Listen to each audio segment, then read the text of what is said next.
Ito guys, by all indications, the trillion peso march was a huge success. No question about it. I never thought I'll see so many people sa EDSA, at least not in the near future.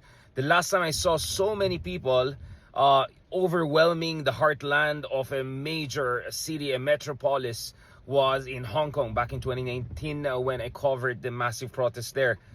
And back then, I was wondering if the day comes na katulad ng 1986, pwede naman tayo mag-mobilize ng ganang kalaking suporta, no? Para sa demokrasya, para sa reforma. So I was a bit, there was a tinge of pessimism, to be honest about it, back in the day. Kasi nga, climate of fear, and then nangyari pa yung pandemic, grabe na weaponize yung mga batas natin against any kind of dissent.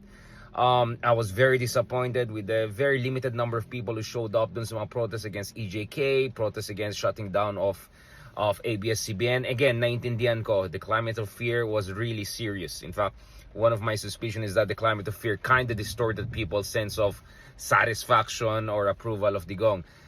Having said that, I was happy to see hundreds of thousands of people around the country, right? Really, in different major cities, expressing yung kanilang galit, discontent dito sa massive corruption, the worst corruption scandal. If you look at the numbers that Senator Lacson provided, we are talking about trillion peso over the past decade. So multiple administrations ang pinag-usapan natin dito. Let me say how proud I am of dun sa mga organizers to make sure na, as we warned, there are gonna be groups na we'll try to take advantage of this.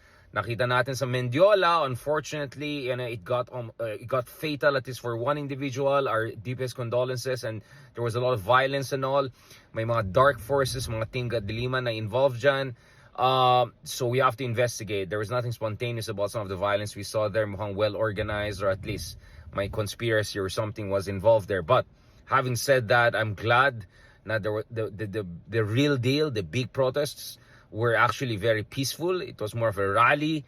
But having said that, guys, meron na tayong very successful trillion peso march, but what we need is a trillion peso movement. Dahil when it comes to corruption, we're talking about an endemic, systemic problem. Whether ito ay reforma, pagdating sa election financing, whether ito yung participatory budgeting and auditing, whether ito is about holding accountable yung mga senators or congressmen allegedly involved sa corruption, whether ito about sampahan ng kaso, criminal cases laban sa mga opisyalis, the DPWH, mga district injuries, etc. We have to go beyond just